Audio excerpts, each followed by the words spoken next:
Hii uji pia sisi pia kama mimi inanisaidia, manake nikikunywa hii uji, nimemwambia hii uji wakati sikuwa naikunywa sikuwa hivi niko, lakini sasa wakati niliaja hii uji, hata nikiingia kanisani sisikii kusimama, wala hata mwili yangu pia ina nguvu. Kwa hivyo hii mambo ya kwenda hospitali juu ya kukosa nguvu, mimi siendangi kununua na madawa.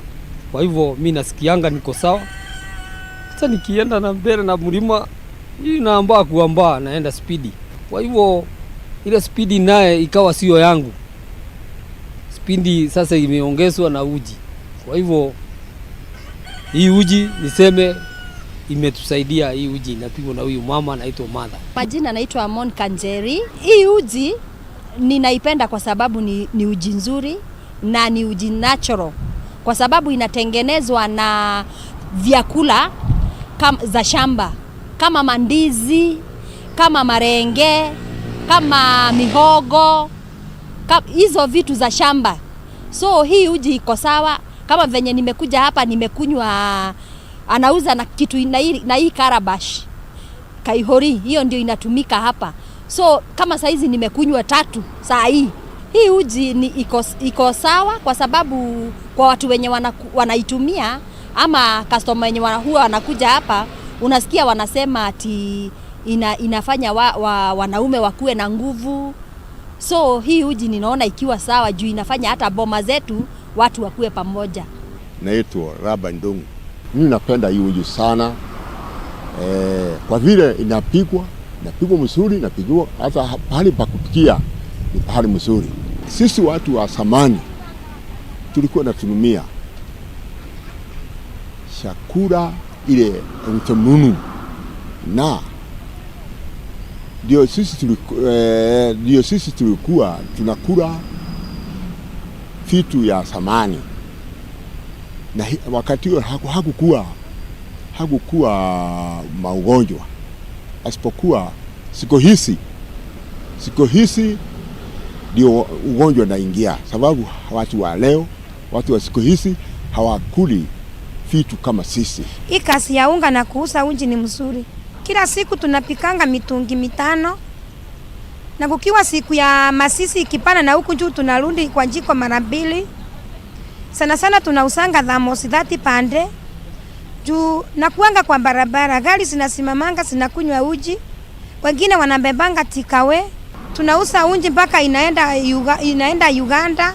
Kuna siku ilienda Uganda, Mombasa, Nakuru, na huko Nyanyuki tunauza kama kilo 120, 102. Tunasomesa watoto na walea. Kando na wekanga mbegu, mizinzi, makanda, kama hii mbegu ya flaxseed, mustard seed na fenugreek. Hata maganda yake kuna vile nafanyanga na hizo vitu nachanganya kwa unga. Nikitengeneza hizo mambo ya ndoma, cassava yams, na kuanga nikitengeneza makanda ya miti, mizinzi, mbegu. Kuna vile nachukuanga hizo ndoma, meanga, madisi, nachanganya na hizo mbegu, nikasichanganya, nikapika uji na nikauza maunga. Customer akikunja nakuja namchukulia hizo mambegu, hiyo mizinzi, hiyo makanda, na koroga kwa unga yake na mpe. Na nasikianga akisema inamsaidia juu kiusia customer kilo 2, akimaliza wiki 3 anarudia ingine. There has been a notion recently where people think that consuming the traditional foods in your homestead is a sign of poverty or a sign of being backward, but we should really look at it way back when our grandfathers used to consume these foods. Things like chronic illnesses were very, very minimal. The processed foods also tend to be highly laced with some of the chemicals, especially preservatives. They have also been removed, most of the things, especially things like fiber. So people should look at consuming more of the traditional foods. If it is for breakfast, we can always replace our bread with the sweet potatoes, with the yams, with the cassava that our parents used to eat. We can do the porridges And even for our porridge, what are we enriching it with? So people need to go back to their roots. Let us go back to the traditional foods that we used to have. We have foods that people call special foods, or we talk about them having some special nutritional aspect. Things like hibiscus. When you talk about hibiscus, you look at the color of the hibiscus, it is deep red. So any of the foods that range from deep red going to purple, they are very rich in things we call antioxidants. So these antioxidants help to reduce the oxidative stress in the body, which is what causes most of these chronic illnesses and things like cancer. So when we consume things like hibiscus tea or hibiscus juice, we are reducing the level of acidity in our bodies. Things like moringa. Moringa has also been found to be very beneficial nutritionally. It has been found to have more vitamin C than 15 oranges combined. So especially during this COVID era, it is one of the things that people should look into adding in their diets, because we know very well that COVID is a battle of immunity, and you can only fight as strong as you are. So if you have a strong immunity, it is easy for you to recover and to avoid contracting COVID. So moringa is one of those foods.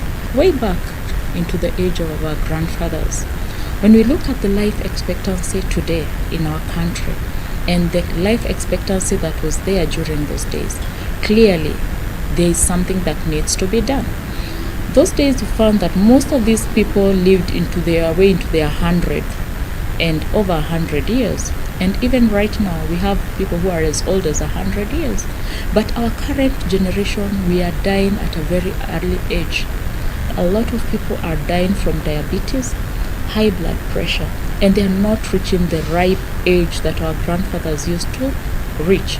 You also find that between the age of 25 up to the age of 55, which is the working generation, which is the working population of this country, most of them are experiencing these chronic illnesses. So that said, when you talk about what you eat, we need to look at our diets, because all these diseases come about because of our diet. We have gone into refined foods. We have become more lazy when it comes to food preparation. We have ditched our traditional foods because we think they are backward, because we think that they display some level of poverty, and we have decided to pick the more modernized or westernized food habits without looking at the consequences. Traditionally, the men had their diet. In the morning they would wake up, take 2 slices of boiled pumpkin that was boiled with the cover still on. They would eat the 2 slices and take a cup of porridge. Right now, the man will wake up. Some of them do not even consume breakfast, while others will take 2 slices of bread and off they go to work. So without proper nutrition, you find that the libido will be highly affected. Most of the people will eat food that are not rich in zinc, and you find that zinc is what helps with the sexual maturation for our boys and also for the men. So diet is playing a very major role when it comes to libido and sexual performance. So there are shortcuts that people are following. They run to the pharmacies and they take over-the-counter medication, what we call the blue pill. This blue pill will work initially the first time, but it is not safe for people with hypertension. It's not safe for people with diabetes. It will work the first time, the second time, the third time it will definitely kill you. And that is why you find a lot of people, you find a man has said, oh, I'm going on a conference, only for him to be found in a hotel room dead due to overdose of Viagra, because it will start working, then initially it will stop working altogether, and it causes all these other complications. So for people to take care of their sexual performance, for people to take care of their libido, you need to eat as our grandfathers ate. And let us stop giving our men 2 slices of bread and coffee. Let us go back and cook for them. Let us give them food that will improve their sexual prowess. Otherwise, we will continue complaining, we will continue losing homes, and we will continue having